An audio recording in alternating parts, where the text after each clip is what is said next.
Halo teman-teman. Kembali lagi di video pembelajaran bahasa Indonesia.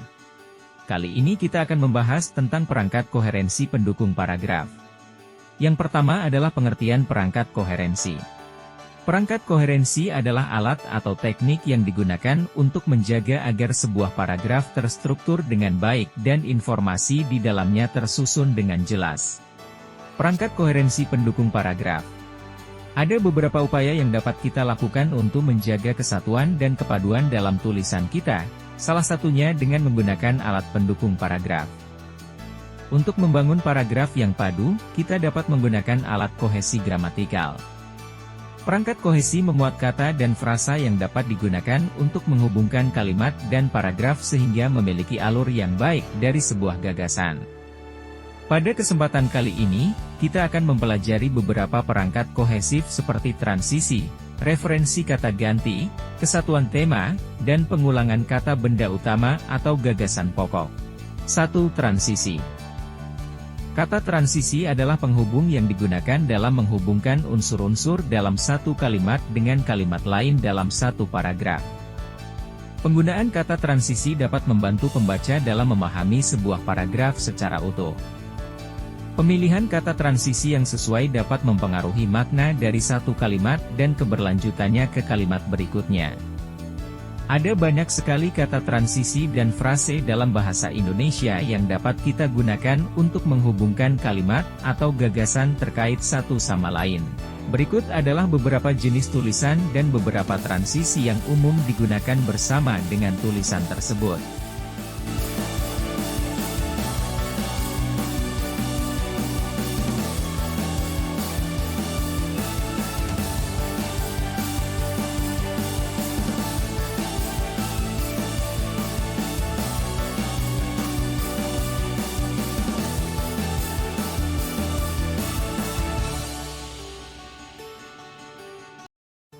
2. Referensi kata ganti. Referensi kata ganti adalah kata yang dipakai untuk melambangkan atau mereferensikan subjek atau objek.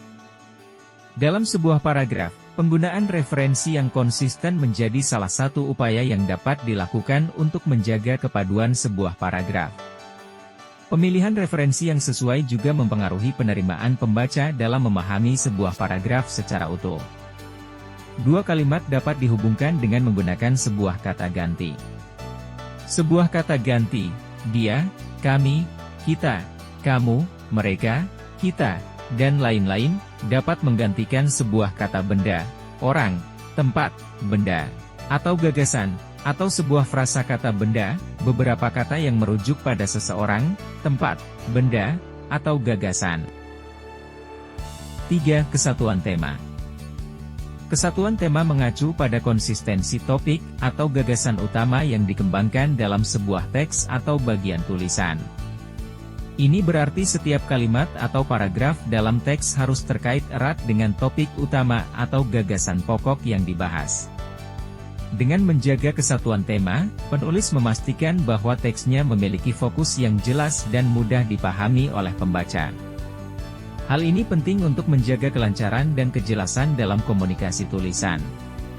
Kesatuan tema membantu menjamin bahwa sebuah tulisan memiliki fokus yang jelas dan mudah dipahami oleh pembaca. Hal ini memungkinkan penulis untuk menyampaikan informasi atau ide dengan efektif tanpa menyebabkan kebingungan atau kehilangan arah. 4. Pengulangan kata benda utama atau gagasan pokok. Pengulangan kata benda utama atau gagasan pokok membantu memperkuat pemahaman pembaca tentang apa yang sedang dibahas dalam teks. Dengan mengulangi kata kunci atau gagasan pokok secara bijak, penulis dapat memperjelas fokus teks dan membuatnya lebih mudah dipahami oleh pembaca.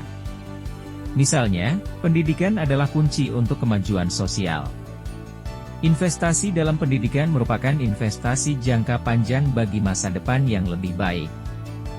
Cara lain untuk menghubungkan gagasan-gagasan dalam sebuah paragraf adalah dengan mengulang kata-kata dan frasa penting. Upaya ini dapat membantu pembaca dalam mengingat gagasan pokok dalam tulisan. Penggunaan perangkat koherensi pendukung paragraf sangat penting dalam proses menulis.